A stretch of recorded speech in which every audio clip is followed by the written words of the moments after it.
I questioned Andre a lot about the story of Octagon. So obviously, we said, become an amazing company, huge, biggest in Europe, and now venturing out to different countries. But I went all the way back to the beginning because I was personally interested, and I'm selfish, and that's why I bring people on to talk to them. And I want to get your remembrance, how you remember the company starting, because I spoke to one of the production guys that works for you, and he told me that you just wanted to start a TV program. Yeah. In the original, it was like you just wanted to do a TV program about training and fighting. It was like I was so much focused on one thing, to make MMA fighters popular, because I was so desperate about the fact I had the management for MMA fighters. I tried to sell them, and it was okay to manage fights for them, but I want to get sponsors for them. I know I like what they were doing. I appreciate those guys, and I want other people see what I see. So I want to make them popular. So. Yeah, the first idea was to make a show. Okay, if it's supposed to be popular, it must be in TV. Otherwise, no chance. Especially 7 years back. Now it's easier to do social media, but back then, so it must be in TV. So if it must be in TV, it must be good TV show. So I created a TV show, and that's what's our first product. That we went to TV stations everywhere. And I would say both with Andre, we were so much focused on this thing. Just to make the TV show, and we film it, we start editing it. I remember now it was August filming, and September quick editing, maybe even 1 or 2 episodes were out. And then Andre was saying hey, and we were start to be focused on the tournament, which was in December. And Andre was like let's make another event, plan another one, to make a regular this thing and make a promotion. Now it sounds so stupid if I'm saying it's how come it was so obvious, but no, somehow we didn't talk about it at all. And I was like, yeah, that's such a good idea, right? Because we put so much effort in it. And so this is how the promotion was born. That we come up with that idea, Andre, that let's do it again and again. So it was like that. You were both involved from day one, from the beginning? Or did you have to approach Andre about the project, or how did that go? Yeah, I had it in my head, and I filmed even demo. I invested my own money in it a lot of time. It was quite 2 years, let's say, before the things really become to happen. We have a deal, let's say, with the TV. And somewhere in the middle of this journey, I filmed some demo to be sure that I can do it. Because So to be sure, okay, I have a dream about some TV show, but I can film a TV show, and my capabilities is good for it.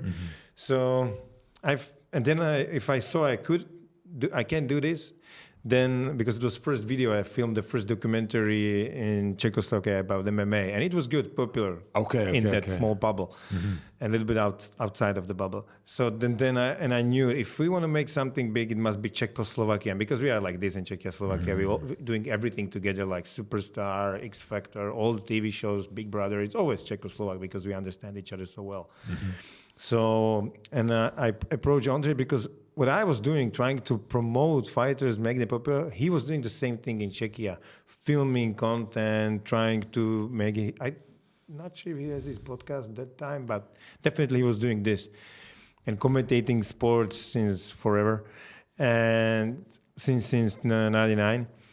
And I approached him hey, I have this idea. It was actually funny. We have a meeting, and I approached him I have this idea of TV show, and immediately he said yes.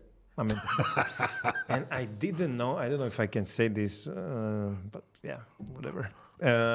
He has a kind of deal about making MMA popular with some other people, but I think it was different thing. But he said yes to me because I think he feel the connection. That was so much his vision about how he want to make it. We were just so much on the same level of how we saw the thing, so similar. It's actually still today. We have so much same approach to what we want to achieve, how it's supposed to look like, and so on. So he even said no to that project and started with me. And, oh wow!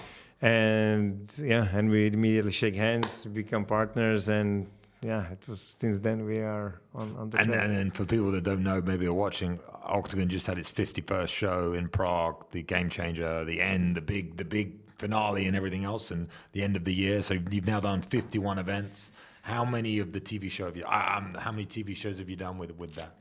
We did like 7 seasons of our main reality show, OKTAGON Challenge, and then there's multiple. I didn't count it, so I'm not prepared for this number, but multiple. I would say at least 10 bigger kind of shows than many small ones. But let's say 10 other shows, like put some celebrities together to prepare for the real fight or different formats. I like the mini documentaries. Yeah. I'm going to stop us so we can light these cigars, but I'm also going to move this bottle because I'm autistic and I can see it. Oh, yeah.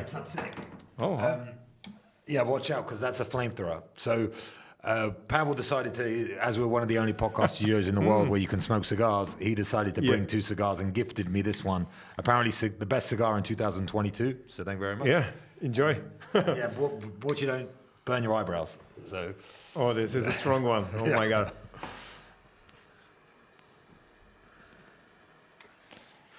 Perfect. Thank you. Thank you.